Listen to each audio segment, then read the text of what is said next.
नमस्कार दोस्तों, स्वागत है आपका द ग्राउंड रिपोर्ट में। मैं हूं समीर आत्मज मिश्र। प्रयागराज में जो महाकुंभ हुआ उसकी चर्चा जगह जगह है और उत्तर प्रदेश में जब विधानसभा सत्र चल रहा है तब उसकी चर्चा न हो कैसे हो सकता है। हर दिन लगभग उसकी चर्चा हुई। मुख्यमंत्री योगी आदित्यनाथ उसकी उपलब्धियों का बखान करते रहे, पार्टी के और भी नेता उपलब्धियों का बखान करते रहे और विपक्षी नेताओं को कोसते रहे। खैर, ये अपनी जगह है, लेकिन कल मुख्यमंत्री योगी आदित्यनाथ ने जो कुछ उदाहरण दिए वहां पर, उसने उस कुंभ की व्यवस्था की तमाम परतें खोलकर रख दी। उन्होंने एक सक्सेस स्टोरी का जिक्र किया और ये बताया कि किस तरह से लोगों को लाभ हुआ, आर्थिक फ़ायदा हुआ और इससे पूरे कुंभ की से जो मनी जनरेशन हुआ है उसने लोगों को कितना फ़ायदा पहुंचाया, उसका वो जिक्र कर रहे थे। और उसमें उन्होंने एक उदाहरण दिया कि प्रयागराज के एक नाविक हैं, पिंटू, नाम उन्होंने नहीं लिया लेकिन बाद में पता लगा कि ये किसकी बात कर रहे हैं। उन्होंने 130 नावें थी उनके पास और उन 130 नावों को चलाकर संगम में 45 दिनों तक, 45 दिन का पूरा कुंभ मेला था, उसमें उन 130 नावों से उन्होंने 30 करोड़ रुपए की इनकम जनरेट की है, लाभ, फायदा लिया है। ये मुनाफा हुआ है उनको मुनाफा हुआ है, यानी पैसा और भी मिला होगा। ये अगर मुनाफे की बात हो रही है, वैसे अगर ये मिला भी, टोटल भी ये हो, वो भी अपने आप में बहुत ज्यादा है, लेकिन योगी जी ने कहा कि ये मुनाफा है। यहां पे बता रहा हूं, ये नाविक परिवार जिनके पास 130 नौकाएं थी, 45 दिनों की अवधि में इन लोगों ने शुद्ध बचत की है 30 करोड़ रुपए की। यानी एक नाव ने 45 दिनों में 23 लाख रुपए की बचत की है, कमाई की है। प्रतिदिन की अगर आप उनकी बचत देखेंगे तो यह लगभग 50 से लेके 52,000 पर डे की उनकी इनकम थी एक नाव की। इसका मतलब यह है कि एक दिन में लगभग एक नाव ने 23 पूरे कुंभ मेले के दौरान एक नाव ने 23 लाख रुपए की कमाई की, उसको मुनाफा हुआ है। हर दिन के हिसाब से ये पूरा आंकड़ा योगी जी ने खुद ही दिया है। हर दिन उनकी एक नाव ने 50 से 55 हजार रुपए कमाए हैं, ये उसकी इनकम रही है। अब देखा जाए तो लगभग 5,000 नावें, 1,500 के करीब तो वहाँ पर रजिस्टर्ड थी, बाकी कुछ बाहर से भी आई थी। बताया जा रहा है कि लगभग 5,000 नावें संगम में चली हैं 45 दिनों तक। अगर इस हिसाब से देखा जाए तो आप खुद ही इसका एक कैलकुलेशन कर सकते हैं कि लगभग 15,000 करोड़ रुपए का फायदा केवल नाविकों को हुआ है जो वहाँ पर बोट चला रहे थे। और हर नाविक, उसने 50-55 हजार, मान लीजिए सारे नाविकों ने 50-55 हजार रुपए रोज नहीं कमाए होंगे तो 25-30 हजार रुपए तो रोज कमाए ही होंगे। अब इस गणित को कैसे देखा जाए, ये एक पहले तो इसको समझ लिया जाए कि अगर पूरे समय 20 घंटे भी नाव चलती है तो एक नाव का जो किराया निर्धारित है उसमें 150 रुपये, 2 घाट वहां पर थे, हालांकि 14 घाटों पर नावें चल रही थी। मुख्य रूप से संगम जाने के लिए एक किला घाट से और दूसरा रेल घाट से, एक करीब 150 रुपये एक व्यक्ति से वहां पर किराया था। और उस पर अगर 8 लोग बैठ रहे हैं नाव में, जो क्षमता है उसकी, तो कितना पैसा होता है, लगभग 10 भी अगर बैठ रहे हैं तो 1,500 रुपये। इस तरीके से अगर वो 10 घंटे चलती है और पूरे 20 घंटे भी अगर चलती है तो उसमें कितने बैठते हैं, इनकम जो हो रही है वो उसको आप कैलकुलेट कर लीजिए। लेकिन इसका जो दूसरा पक्ष है कि अगर 24 घंटे भी नावें चल रही है तो 50-55 हजार वहां का जो निर्धारित रेट है उसके हिसाब से उसको नहीं मिलने वाला है।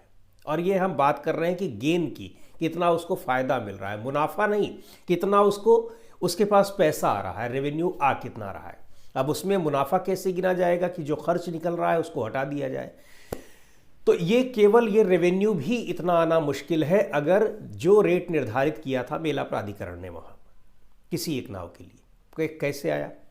लेकिन ऐसा आया है, ऐसा आया होगा, इसमें कोई आश्चर्य की बात नहीं है।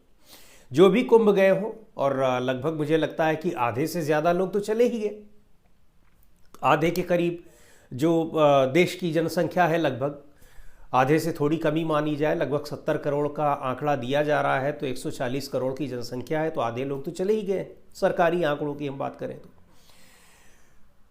उनका सभी का अनुभव होगा जिन्होंने नाव से यात्रा की होगी कि, और ये खबरें लगातार आ भी रही थी सोशल मीडिया पर, ख़ास तौर पर लोग अपने अनुभव शेयर कर रहे थे कि नाविकों का जो 150 रुपया किराया निर्धारित है एक व्यक्ति का, एक एक व्यक्ति से 2-2 हज़ार, 3-3 हज़ार और 5-5 हज़ार रुपये तक का किराया वसूला गया है।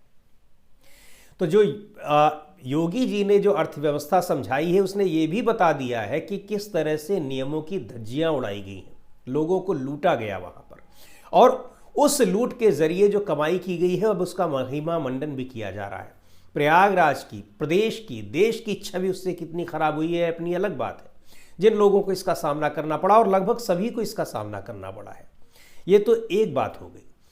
प्रयागराज में लोगों को एक जगह से दूसरे जगह ले जाने के लिए, चूंकि वहाँ पर जो ऑटो रिक्शे चल रहे थे और ख़ास तौर पर वहाँ बाइक्स चल रही थी, एक ये भी बात है कि बहुत सारे लोगों को रोज़गार मिला था। लेकिन जो हमने सुना है, हम भी गए वहाँ पर और ये पता लगा, बहुत सारे लोग बता रहे हैं, बहुत से अपने अनुभव बता रहे हैं कि बाइक में 1 किलोमीटर, 1.5 किलोमीटर, 2 किलोमीटर की दूरी तय करने के लिए एक व्यक्ति से 500-500 रुपये, 1-1 हज़ार रुपये तक लिए जा रहे थे, इससे ज़्यादा भी लिए जा रहे थे। और एक बाइक पर 2 लोगों को, 3 लोगों को, ये भी कहा गया कि एक एक बाइक से कुछ लोगों ने वहाँ पर डेली 15,000, 20,000 रुपये की इनकम की।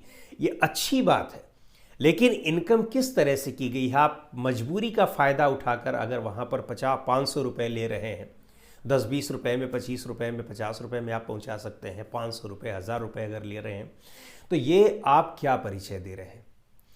उसके अलावा वहाँ के होटल्स जो थे, छोटे छोटे लोगों ने घरों में 15,000, 20,000 रुपये तक एक एक दिन का किराया लिया है, इससे भी ज़्यादा लिया है। ये सारी चीज़ें अपनी जगह, और हम आपको बताते हैं वहाँ के कुछ अनुभव। मैं तो चौंक गया पहली बार, और ये बात मैं कह रहा हूँ जब पहला स्नान नहीं हुआ था। रेट तय कर रहे थे तमाम सरकारी कर्मचारी, जिसमें पुलिस वाले भी थे, दूसरे लोग भी थे, कि तमाम लोगों को ले जा रहे थे डुबकी लगवाने के लिए, प्रति डुबकी का वहाँ रेट तय था। इस तरह से कुंभ में लोगों ने फ़ायदा उठाया है। किसका? भीड़ का, अव्यवस्था का, लोगों की मजबूरियों का।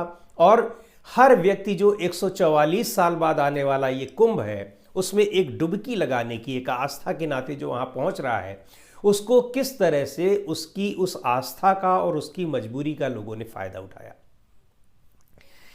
तमाम जो साधन थे वहाँ जाने के, बसों के, फ्लाइट्स के किराए तो आपने सुने ही थे कि लंदन जाने का किराया कम था और दिल्ली से प्रयागराज जाने का किराया ज़्यादा था।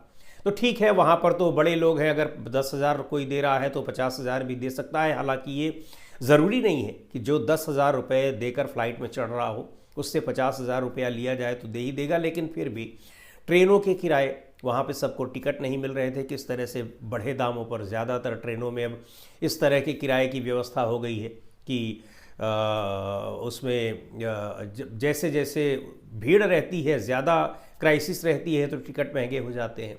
बसों से, यानी तमाम इन साधनों के ज़रिए जो बहुत महंगे साधन थे, उनके रेट, उनकी कमाई, ये सारी चीज़ें जो हुई हैं, ये उस पूरी व्यवस्था की कितनी कलई खोल रही हैं, ये देखने वाली बात है। अब 30 करोड़ रुपया कोई कमा रहा है, उसने कितना उस पर जीएसटी दिया है, कितना इनकम टैक्स दिया है, ये भी देखने वाली बात होगी, और निश्चित तौर पर ये टैक्स डिपार्टमेंट का काम होगा। लेकिन अगर इस तरह से देखा जाए तो जो रेवेन्यू जनरेशन हुआ है, लोगों को फ़ायदा हुआ है, लोगों ने कमाई की है, अच्छी बात है, बहुत सारे लोगों ने की। लेकिन उसमें लोगों की मजबूरी का फ़ायदा उठाकर लोगों को जो लूटने का काम किया है, वो भी इससे ढक नहीं सकता है। और एक बात ये सामने आ गई कि अब खुद मुख्यमंत्री जी ने जब उस बात को कह दिया तो ये साफ हो गया कि ये सारी चीज़ें अफवाह नहीं हैं, इनमें बहुत सी सच्चाई है। क्योंकि एक नाविक 50,000 55,000 रुपये निर्धारित जो किराया है, वहाँ का मेला प्राधिकरण का जो निर्धारित किराया था, उसके ज़रिए वो उतना नहीं कमा सकता है, ये बिल्कुल साफ है। और अगर वो 50-55 हज़ार रुपया कमा रहा है और इसके ज़रिए वो एक नाव से 23 लाख रुपए की उसको कमाई हो रही है, उसी तरह से दूसरे लोगों को भी, तो ये सही है कि ये सही तरीके से, ये बिल्कुल सत्य है कि सही तरीके से कमाई नहीं हुई है और प्रशासन को भी इस बात की जानकारी है। लेकिन बड़ा सवाल ये है कि विधानसभा के भीतर, सदन के भीतर अगर मुख्यमंत्री इस तरह की बात कर रहे हैं तो क्या उनको ये सारी जानकारी नहीं थी, या उनको सलाह देने वालों को ये जानकारी नहीं थी कि ये किस आधार पर उसका कैलकुलेशन कर रहे हैं। हालांकि अब ये कैलकुलेशन उनकी तरफ से अभी ब्रेकअप नहीं मिला है कि कैसे वो एक दिन में 50-55 हज़ार रुपया कमा रहा है, लेकिन जहां तक मैं समझ रहा हूं कि निर्धारित किराए के हिसाब से एक नाव इतना ज़्यादा पैसा एक दिन में नहीं कमाई कर सकती।